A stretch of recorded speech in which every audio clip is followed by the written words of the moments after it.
Ano po yung mga parameters na pwedeng lumagpas sila sa limitasyon para naman po reminders lang din paalala doon sa mga magsasagawa ng mga pagtitipon or programa para sa birthday ni FPRRD po? Pag sumigaw na ibagsak ang gobyerno, kapag nagpatuloy ng pananalita para to sow fear, i-promote pa yung hatred sa government, bordering the line of inciting to sedition, dapat alam po nila yan. Limitasyon. Ang bawat responsibilidad ay may kaakibat na obligasyon. So yung po mga gagawing isasagawang mga pagtitipon ng mga taga-suporta nila sa Davao man o sa ibang lugar dito sa bansa ay hindi yun na pipigilan ng ating mga kapulisan. Sobrang nakakagulat na balita. Grabe, President BBM. Nagulat kay former President, ginulat meron magpi-people's power ng March 28. Ayon sa nakalap nating impormasyon, pipigilan na ng pulis ang mga DDS. Sa oras na isigaw sa gobyerno, pababagsakin na nila. Magtitipon-tipon sa mismong araw ng birthday ni Duterte. Sobrang nakakagulat ang balita. Grabe, President BBM. Nagulat kay former President. Ginulat meron magpi-people's power ng March 28. Tara panoorin natin. Good morning po, Yusek. So since hindi nyo tinuturing na divisive yung papakita po ng simpatsya o kaya yung pagpapakita ng kawalan ng simpatsya ng magkabilang taga-suporta po kay FPRRD ngayong kanyang birthday. So yun po mga gagawing isasagawang mga pagtitipon ng mga taga-suporta nila sa Davao man o sa ibang lugar dito sa bansa ay okay lang din po yun. Hindi yun na pipigilan ng ating mga kapulisan. Wala pong kautusan na pumigil sa anumang gagawing pagtitipon dahil ito po ay constitutional right ng bawat Pilipino. At huwag lamang po silang lalagpas at maituturing na ang kanilang mga ginagawa ay labag na po sa batas. At may bilin din po ang DOH, lalo't umiinit na ang panahon. Lagi lang uminom ng tubig, pumunta sa malililim na lugar, at kaya in other words, ingat.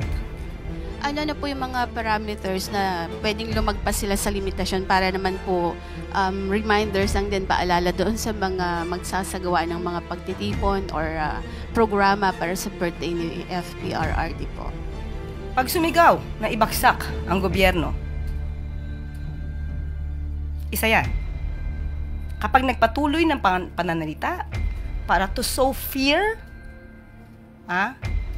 i-promote pa yung hatred sa government, bordering the line of inciting to sedition, dapat alam po nila yan. Dahil sila naman po ay pinamumunuan ng kanilang mga leaders, so dapat alam nila ang kanilang limitasyon. Ang bawat responsibilidad ay may kaakibat na obligasyon.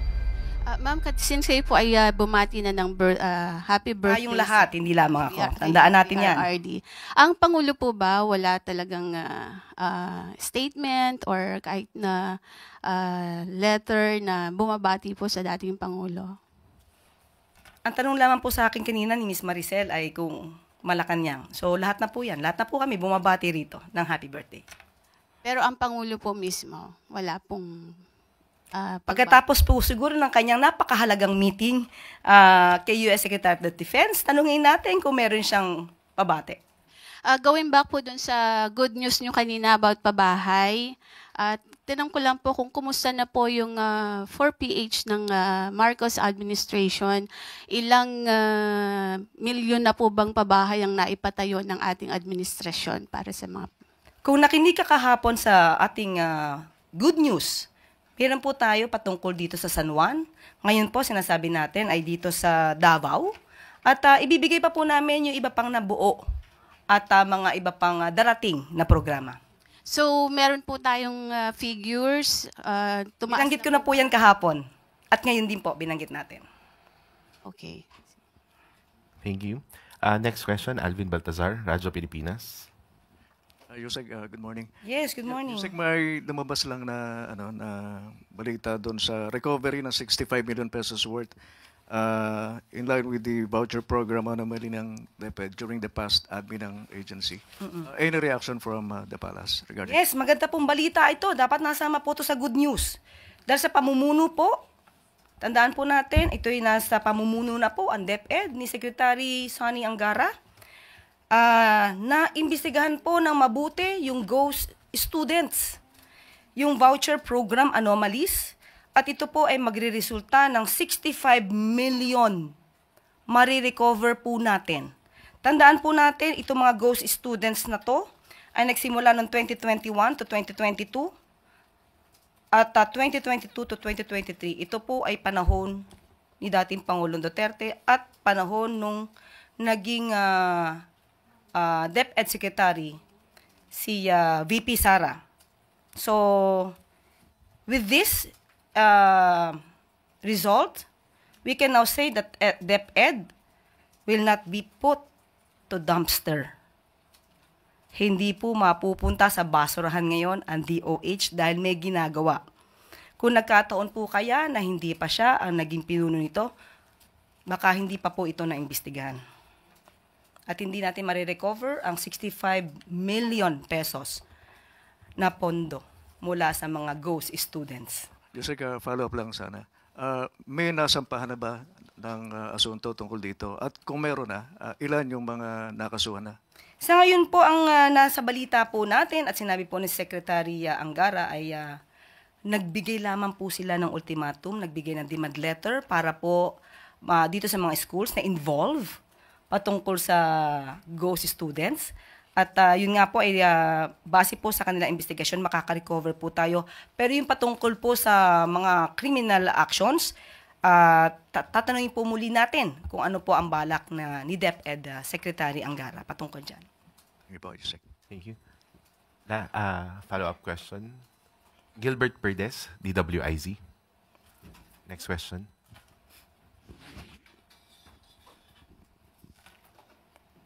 Magandang umaga po, Yusek.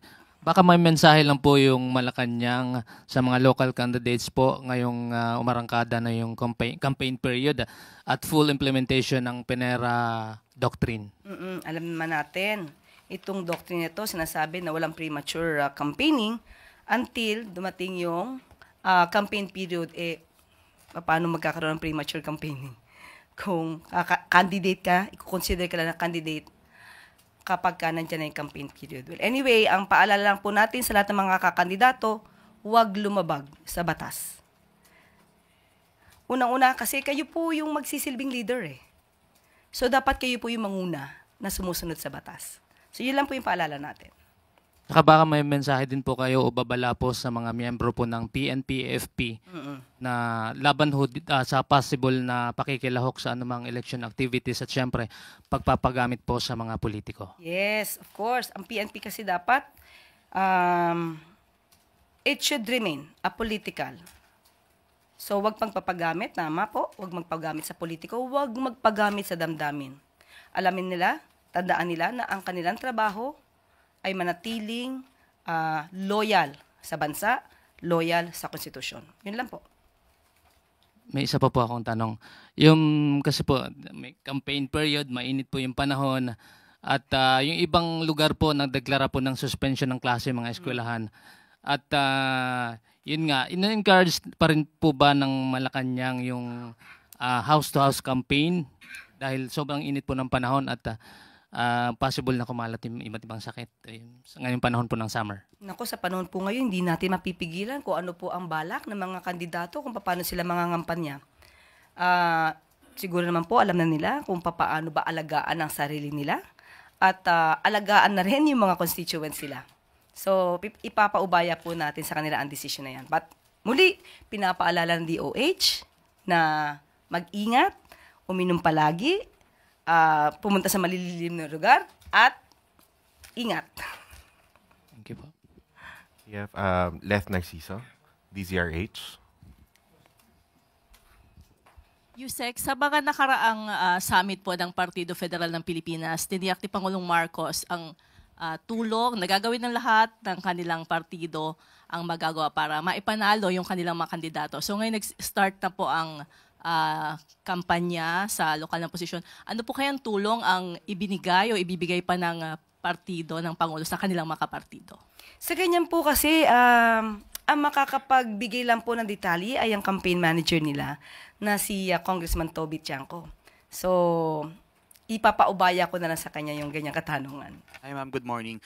The DICT said recently po na mas maraming cyber attack pa yung inaasahan nila habang papalapit ang halalan. And one of the main factors ay yung paggamit daw po ng mga troll farms pa rin.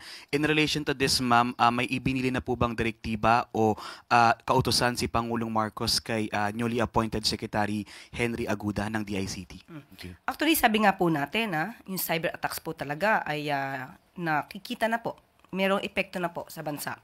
Kaya unang-una po ang direktiba po ng Pangulo sa bagong appointed na DICT Secretary ay unang-una po ang programa po ng administrasyon patungkol po sa digitalization, pati po yung internet connectivity across the country, and of course, cybersecurity ang kailangan natin pagtuunan, lalo-lalo po sa ngayong panahon na mayroong pangangampanya at campaign period.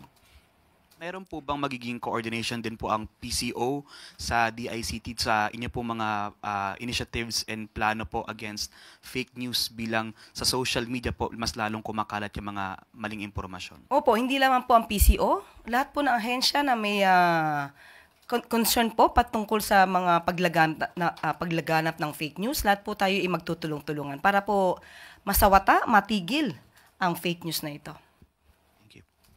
Ann Soberano, Bomborazo. Yusek, good morning. How does the palace view or anong reaksyon ng palasyo sa naging pahayag ni US Defense Secretary Pete Hegseth that the US has great interest in expanding more military-to-military cooperation between the Philippines and the United States, and pointing out deterrence is necessary, especially the Philippines considering the threats from the Chinese? Opo, magandang balita po yan para sa ating bansa. Katunayan nga po ay nagkaroon po ng reaffirmation ng US Ironclad, no?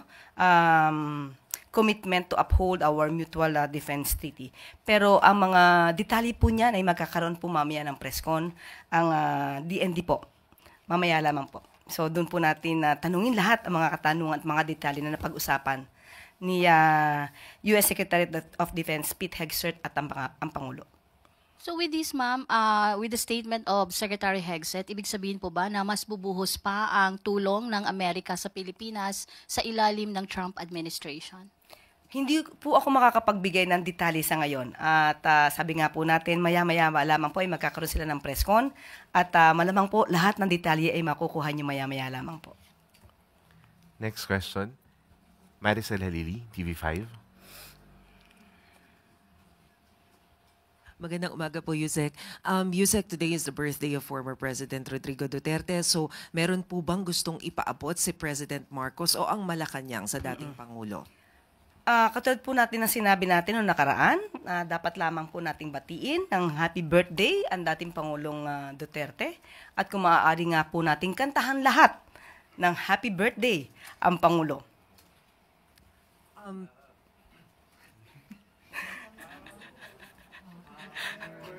Day to you.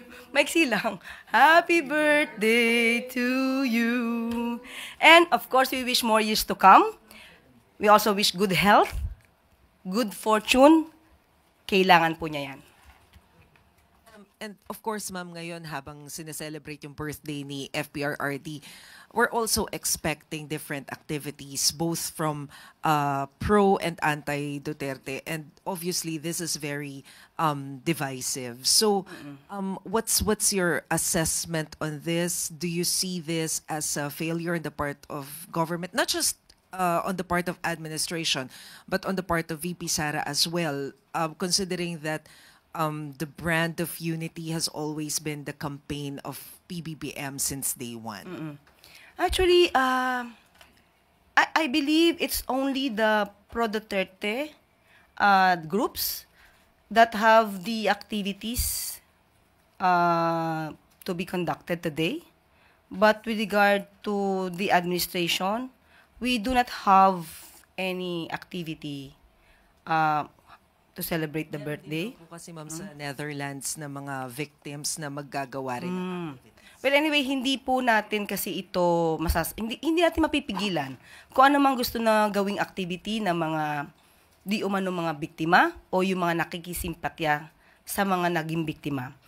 Tama naman po, siguro dapat malaman din po ng buong mundo na hindi lamang po ang interes ng dating Pangulong Duterte ang madinig. Pati po yung interes ng mga nabiktima ang dapat madinig ng buong mundo. Hindi po natin masasabing divisive ito dahil sila nagsasabi lang ng kanilang mga hinaing, ng kanilang mga sentiments, ng kanilang mga opinion, at it's just a freedom of expression. So, hindi po natin ituturing ito na divisive. Next question. Follow-up question from Eden Santos, Net25. Morning, admin. Hindi ko maganda yung mga accomplishments ng OWA natin so far, pero Good morning. itong latest na mga nangyayari sa bansa, sir, lalo na yung banta ng ilang grupo ng OFWs para sa zero remittance. So far sa inyong mga monitoring sa ating mga OFW admin, ano mo yung pinakamalakas na pulso ng mga nakakausap nyo na mga OFW regarding this issue? Actually, alam nyo, pag kami naman nakakausap, katulad kagabi, kasama ko yung 206 na mga inuwi natin sa trafficking, hindi naman ito nababanggit. At kung sakasakali man, nababanggitin nila, sasabihin lang natin kung ano yung sa tingin nyo na makakabuti sa inyo, pag-isipan nyo mabuti. But we really do not engage in sa ganitong usapin since hindi naman nila binabanggit. So far, ay kagagaling ko rin lang na Singapore and then flew to Thailand and then kagabi kasama ko sila, wala namang nagbabanggit sa amin. Follow-up lang, sir. Mayroon ba kayong initiative on the part of the OFW na magsagawa halimbawa ng parang meeting with the OFWs para bigyan sila ng advice regarding this matter? Again, hindi siyempre yung OWA mag-encourage or even open the topic. Ang pagka kasi una nila ako nakikita, parang hindi yan na talaga nila naaalala. Kung minsan nga kahit walang problema, pagka maglalakad ako, ang iisipin lang, kailangan may iwi, kailangan may scholarship. So we have confined our interaction with the OFWs, with the immediate needs nila. Doon pa rin naman Tuesday, doon pa rin sila umiikot sa mga pangangailangan nila na kadalasan nilang nilalapit sa amin. So kung mayroong gustong umuwi, at kadalasan kasi ang topic namin becomes really very light dahil nauuwi ito sa sa tawanan. Alam niyo naman ilang taon na rin ako dito, kaibigan na ang trato ko diyan sa mga OFWs natin. Next question. Alvin Baltazar, Radyo Pilipinas. Hi, Alvin. Hi, admin. Good morning. Admin, kamusta yung mga kababayan natin doon sa Lebanon? Lebanon. Ilan pa ba yung mga hindi pa na-repatriate? Okay, ganito ito lang kasi I really hope that you can help us out here. Ang pagre-repatriate, hindi naman yan nangyayari each time lang na meron kayong mababalitaan. It's a daily thing na ginagawa ng OWA at ng DMW. Laging meron tayong naiuwi, patatlo-tatlo, 20, hindi yan tumitigil. So if there are calls for repatriation, all they need to do is to get in touch with the DMW, OWA, or the DFA, and immediately, napo-provide natin yan kaagad. Basta ang doon sila lumapit sa amin. Kasi yung kadalasan, alam mo, sa Facebook sila lumalapit. Pagka sa Facebook, hahanapin pa namin.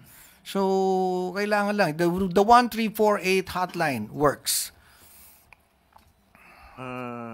Sir, yung sa air ambulance, magkano yung naging ginugol ng gobyerno doon? Ito umabot ng mga $47,000. Kaya sa mga ganyang gastusin, hindi na natin iniisip kung malaki. As I mentioned, ang instructions lang sa amin at ang aming pangkaraniwang nararamdaman, it becomes second nature to people from OWA and DMW and DFA. Pag kami nangailangan, tulungan mo na kaagad. And I really hope that ating kayo rin, pagka tumatawag sa amin, wala naman, hindi naman kami tumitingin sa oras we will immediately respond. Sir, lang clarification lang doon sa OWA brewed coffee. Yes. Libre yun, ano? Yes, libre yun. Madalas nga yan, nagugulat sila na wala palang bayad. Kasi nga, nasanay tayo, pagka pinagkape ka, bibigyan ka lang ng cup, di ba? Tsaka yung stirrer na kahoy. Dito hindi. Ang gusto namin maramdaman ng mga OFWs, at kahit na sino, pag pumasok ka doon, premium ang ibibigay sa'yo. Para naman damang-dama mo na hindi ka tinipid. Thank you. Thank you po, Admin. Do you have questions for Admin Ignacio? I really hope that na makita nyo yung aming bagong bubuksan sa Hong Kong. Ang tagal ko na rin dito, but what I want to share with you is not only the services that we do every day, it's the feeling na tumubo na sa amin yung each time an OFW comes to you and say thank you. Especially the seafarers, whom I discovered ang pinaka-emosyonal. Lalaki ng katawan, sila pa yung nauunang umiiyak. Just to say thank you. Kaya alam nyo yung mga pinag-uusapan sa social media na mainit, pagdating doon sa aming daigdig, hindi naman ganyan ang usapan Kung ano lang yung basic nilang hinihingi at ang marireport ko sa inyo, yung pag nag-responde tayo, napakaganda ng aming exchange. I really hope that we can translate that into words because yun na ang naging buhay natin with the OFWs. And I'd like to think and I'd like to say that a lot have changed and lalo na sa ating pagresponde at pag-aasikaso rin. Hindi lang nung binibigay, kung hindi pag-aasikaso rin nung kanilang nararamdaman. So maraming salamat. Admin, I think we have one more question from Kenneth Pasyente. Hi, Kenneth. Hey, sir, good morning. Sir, maghingi lang po kami ng update doon po sa OFW's ID, kung meron na pong update doon. What about Magre-release po doon. Oo. Ito rin again, I'd like to emphasize, meron din order sa ating presidente na mag-digitalization na tayo. And we have followed that. Kaya kapag kayo ay, yung ating mga OFWs, kumuha na sila, nag-register sila for the OFW IDs, tong e-card. Meron yan available sa Terminal 3, Terminal 1, sa NCR office, at sa mga lounges natin, no? Ito, bibigyan ka na ng digital copy. So, sa cellphone mo pa lang, meron ka na. And meron ka pa rin ng card, which takes about 5 minutes. 5 minutes, matagal na yon, naiinip na yon. And doon din sa mga pinupuntahan naming bansa, like ito, we're going to Hong Kong, right? Dadali namin yung machine para yung di mga taga Hong Kong mabigyan natin ng mga e-cards. And same thing happened when we were in Taiwan. Kung pwede lang namin kayong sinasama. And also in Japan, kasi yung saya, yun ang gusto kong maramdaman nyo at ma-experience which is the prime reason why kung tinatanong nyo, hindi kami napapagod. Thank you. I hope I brought you some good vibes for the day. Salamat. Ngayon, ikaw, bilang Pilipino, ano ang masasabi mo at reaksyon sa balitang ito? Mag-iwan ka ng komento sa ibaba at atin pong babasahin isa-isa.